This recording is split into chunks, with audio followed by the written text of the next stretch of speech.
sûr qu'on se demande toujours, par exemple, c'est bien beau, mais ce n'est pas une approche qui est très difficile. C'est sûr qu'à paradial, on a plus de difficultés, mais si on est déjà en approche fémorale, monter une sonde droite, c'est pas très, très difficile. C'est sûr qu'en allant chercher la pression télédiastolique ventriculaire gauche, on a déjà une partie de la réponse. Si la télé est à 33, je ne pense pas que ça vaut la peine d'aller voir. Si la télé est normale basse, puis j'ai une hypertension pulmonaire, peut-être qu'il faudra se poser la question qu'est-ce qui se passe de l'autre côté pour avoir une investigation plus complète. Juste ajouter que souvent, nous, on ne va pas cater le patient tout de suite de l'urgence. Alors, on le traite quelques jours. Puis, si le patient ne va pas bien, on va faire le test. Mais évidemment, s'il n'a jamais été traité, puis ça, c'est un peu trop prématuré pour passer à la greffe. Également, pour une insuffisance cardiaque aiguë de nouveau chez Intuition, est-ce que vous feriez une biopsie? C'était ma prochaine question. Non, parce qu'elle n'est pas enregistrée, mais feriez-vous une biopsie? Donc, ici, on a une discussion sur l'étiologie de la dysfonction ventriculaire gauche. Bien entendu, on a une fascination sur la maladie coronarienne des deux côtés de l'océan, probablement la mer, mais supposons que le patient n'a pas de maladie coronarienne. Donc, on suspecte les causes infiltratives myopathiques. Donc, est-ce qu'on irait faire une biopsie chez un patient comme celui-là? Je vous retourne la question. Moi, non. Premièrement, parce que le risque de biopsie chez un patient qui n'est pas greffé, le risque de complication est quand même élevé parce que la paroi libre du ventricule droit est quand même très mince. Et puis, je ne pense pas que ce soit indiqué, à moins qu'on suspecte quelque chose qui va changer notre conduite, comme une amyloïdose, sarcoïdose, etc., ou hémochromatose. L'autre chose, c'est que dans notre centre, si ils font ce genre de biopsie-là, ils veulent que ce soit absolument guidé par l'écho, puis il va falloir que j'y aille. Alors, souvent, on ne le commande pas d'emblée. Alors, en France, la biopsie a été progressivement abandonnée, sauf dans quelques centres. Et puis, donc, j'appartiens à un centre dans lequel on continue à faire des biopsies. C'est vrai que les dernières recommandations publiées il y a maintenant 2 ou 3 ans, c'était 2007 ou 2008, des sociétés savantes américaines et européennes disaient bien qu'une insuffisance cardiaque aiguë chez quelqu'un de jeune, avec un processus récent, devait faire discuter quand même en classe 2A la biopsie endomyocardique. Alors, les Allemands la pratiquent beaucoup parce qu'ils ont des appareils de radiographie biplan, donc ils savent vraiment s'ils sont sur la paroi libre ou sur le septum interventriculaire. Nous, on fait ça avec des appareils monoplan. On a une expérience assez longue, donc peu d'incidents. Mais on ne l'aurait pas fait en aigu. On aurait stabilisé le patient, on l'aurait mis en euvolémie. On serait passé par l'IRM qui m'aide beaucoup, moi, à poser des indications de biopsie. Et en cas de rehaussement tardif, on serait allé faire la biopsie pour éliminer une sarcoïdose ou un Sjogren-Strauss. Je partage entièrement cette opinion-là. On a tellement de moyens alternatifs maintenant. Je pense que c'est l'IRM, quand on a un doute diagnostique, je suis d'accord, mais je pense que ça vaut la peine parce qu'elle est encore recommandée. Bien entendu, je n'ai pas dit qu'il faisait de tachycardie ventriculaire non soutenue ni rien de ça, mais c'est sûr qu'une étiologie aiguë, toujours penser à des causes qui pourraient être réversibles. Donc,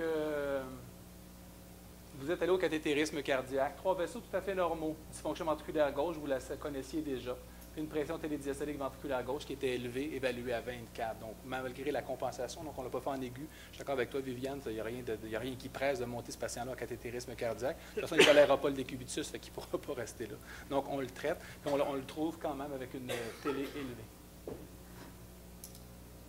Donc, quelle sera alors votre option thérapeutique considérant l'ensemble de ce tableau? Donc, ici, je vous le mets à l'envers. On l'a investigué. Donc, essentiellement, vous traitez une cardiopathie non ischémique aiguë à la salle d'urgence. Donc, je vous propose soit d'utiliser le nécéritide intraveineux, de débuter à la salle d'urgence un inhibiteur de l'enzyme de conversion et un diurétique de Lance, de donner une combinaison ACE bêta-bloqueur, de donner une combinaison bêta-bloqueur digital ou de donner une triple combinaison ACE diurétique bêta-bloqueur. Donc, votre choix initial de traitement chez ce patient-là.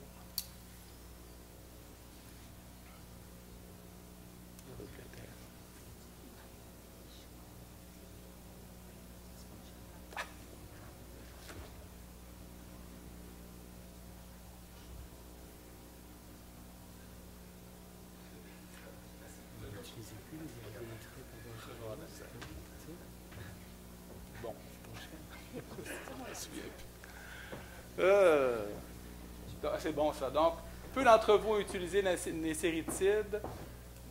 C'est beau, tu peux y aller.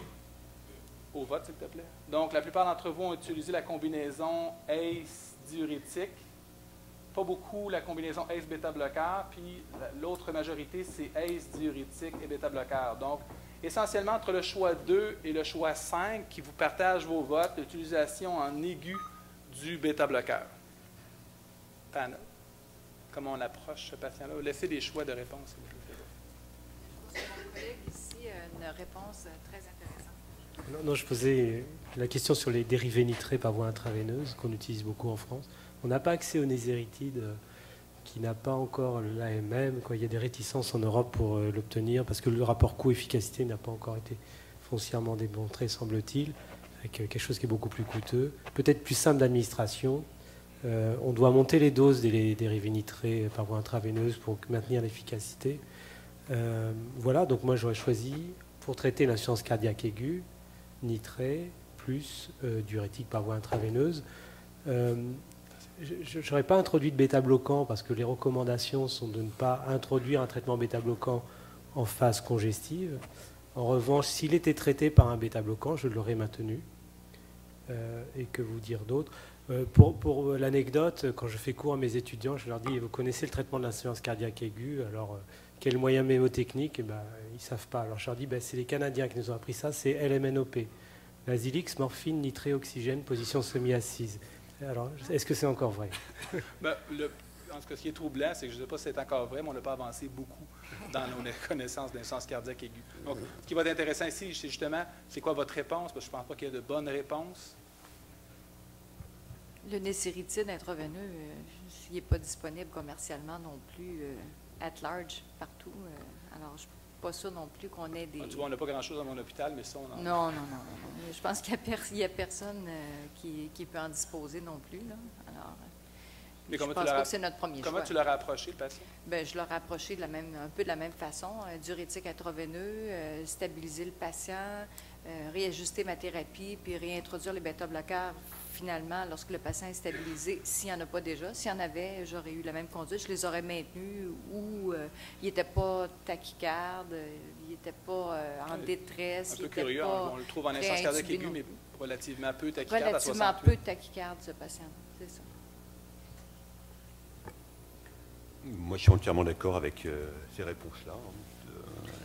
Rien de bien original par rapport à ça. En tout cas, pas d'utilisation d'inotropes. C'est peut-être important de le dire parce que la tension est conservée, il n'y a pas de signe de choc. Et par rapport à la réflexion de Jean-Noël sur les dérivés nitrés, effectivement, donc on n'a pas de néséritide. On aurait pu également discuter un vasodilatateur artériel pur, nitroprusside de sodium. Moi, régulièrement, je titille les internes pour en prescrire, sans en prescrire moi-même. Et finalement, parce que c'est toujours un petit peu compliqué, c'est vrai, au bout du compte, ça nécessite un monitorage précis de la pression artérielle, mais théoriquement, enfin, en tout cas sur le papier, comme on dirait, ce serait le traitement électif associé au diurétique dans les 24-48 premières heures.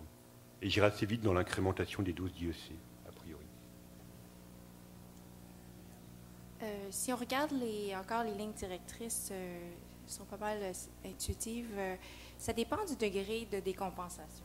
Alors, si ce patient répond très bien au Lasix intraveineux, je pense qu'on n'a peut-être pas besoin d'aller à un vasodilatateur, sauf que je suis d'accord que les vasodilatateurs intraveineux sont sous-utilisés.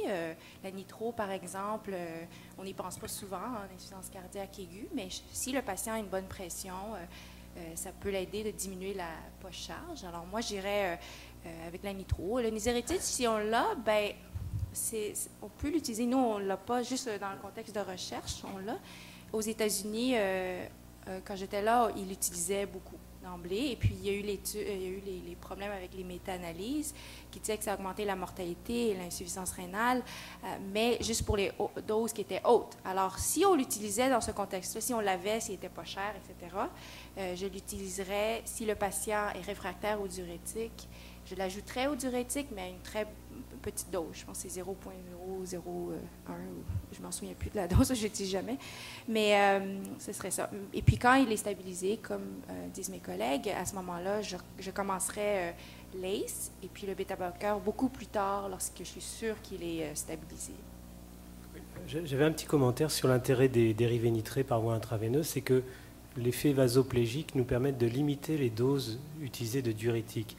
ce qui est une bonne chose pour après introduire les IEC. On n'a pas de patients en insuffisance rénale fonctionnelle parce qu'ils ont été trop déplétés. Et c'est quelque chose qu'on recherche, ce qui nous permettra de monter plus vite les IEC avant la sortie de l'hôpital, parce qu'après, c'est difficile de les monter. Donc, juste 3 commentaires de mon côté. Une littérature qu'on ne suit pas beaucoup, une littérature qui nous vient de la salle d'urgence. Un patient qui arrive comme celui-là, des études randomisées à la salle d'urgence qui ont testé l'hypothèse nitrate diurétique. Donc, toujours la même proposition. Une proposition qui dit haute dose de nitrate, faible dose de diurétique. Et la deuxième, l'inverse, haute dose de diurétique, faible dose de nitrate, une approche qu'on a peut-être de notre côté. Ce qui est intéressant, les 3 études sont concordantes. Les 3 fois, ce n'est pas une étude de long terme, une étude de court terme. Ce qu'on veut éviter, c'est l'intubation. Donc, pour éviter l'intubation ou l'assistance respiratoire, les 3 études démontrent une supériorité de l'approche par haute dose de nitrate. Donc, c'est concordant avec ce que vous dites. On devrait l'utiliser plus souvent. C'est un beau message. On n'en parlait pas, c'est plus le traitement subaigu que je suis en train de tester, mais le traitement aigu, certainement celui-là. Pour ce qui est d'une nécéritide, ce que je vous dirais, stay tuned. Demain, on va en parler, mais ce qui est à venir, c'est l'étude ASCEND qu'on devrait avoir. Le follow-up de 30 jours est complété maintenant, donc on va voir les résultats à l'American Heart. On va voir jusqu'à quel point c'est un produit qui est utile. Je vous rappelle que présentement, la méta-analyse démontre une augmentation, un surcroît de mortalité avec la nécéritide, et c'est pour ça que c'est très, très peu utilisé. Mais ce que je veux savoir de vous, par exemple, vous m'avez tous dit oui aux inhibiteurs de l'enzyme de conversion, vous m'avez tous dit oui aux diurétiques. Ce que je veux savoir, qu'est-ce que vous faites avec les bêta-bloqueurs?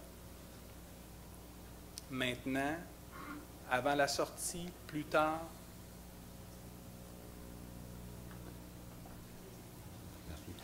Ben, pas maintenant, effectivement. Je crois que dans les recommandations et dans l'expérience, c'est mieux d'attendre quand même au moins 48 heures de stabilisation, bien qu'intuitivement on devine chez ce patient-là qu'on va pouvoir les introduire vite. Et par contre, enfin en tout cas pour moi, le message fort, c'est les introduire avant la sortie. Ça, c'est certain. Alors après, ça peut être J3 ou vraiment 2-3 jours juste avant la sortie. Le tout, c'est qui a été bien montré, et c'est l'expérience également, c'est que d'oublier les introduire avant la sortie, ça entraîne un risque de voir un patient qui, 2-3 mois après, n'aura toujours pas de bêta-bloquant. Donc c'est vrai que c'est important de démarrer ça avant la sortie, et si possible, en planifiant au moment où le patient sort, un programme d'augmentation des doses. Alors après, ça dépend évidemment de chaque contexte, mais ça c'est extrêmement important, sinon les choses sont rarement faites après la sortie du patient. Et tout le monde l'introduit avant la sortie, il n'y a pas un risque de faire ça, là? D'introduire un bêta-bloqueur en aigu chez un patient qui vient tout juste d'être compensé?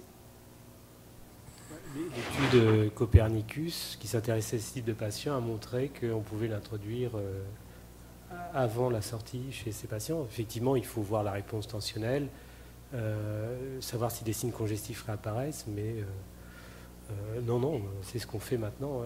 Auparavant, il y avait un délai pour la mise sur le marché du médicament un respect de 4 semaines après la poussée congestive, mais qui n'est plus respecté à l'heure actuelle, vu les enjeux d'introduire le bêta-bloquant sur l'ordonnance de sortie.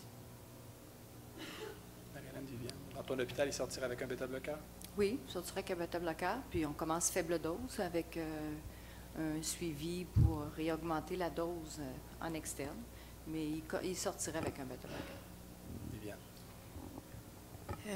Oui, c'est un peu hasardeux de le commencer à l'hôpital, sauf que je suis d'accord avec mes collègues que si on ne lui donne pas en sortant, ça se peut qu'il ne l'aura pas pendant quelques mois, et c'est encore plus hasardeux à ce moment-là. Évidemment, il y a des indications où c'est plus pressant de le donner que si le patient est tachycarde, ou s'il fait une ischémie, si un patient coronarien, etc. Ben, on n'a pas vraiment le choix de lui donner à ce moment-là. Mais pour l'insuffisance cardiaque pure, oui, je le débuterai, mais vraiment peut-être 48 heures avant de sortir. J'attends la stabilité, marche, etc. Diurétique par os, pour être sûr qu'il ne redécompense pas. Puis je pense que je serais correct avec ça, à faible dose. Alors, là, il y a peut-être une interaction dans notre point de vue un peu différent sur la durée d'hospitalisation d'un tel patient. En France, il resterait, allez Damien, 5 jours, 5 à 7 jours. 5 jours. Ouais. On en parlera peut-être demain quand je vous montrerai le résultat du registre, c'est beaucoup plus que ça. Je ne sais pas exactement d'ailleurs pourquoi, mais c'est vrai que notre durée de séjour moyenne est plutôt autour de 10 jours, voire un peu plus. On peut penser que ça laisse le temps d'introduire les bêta-bloquants. On était à 8, on était à 15 il y a quelques années. Donc on 15, 11, mais maintenant 8, je crois.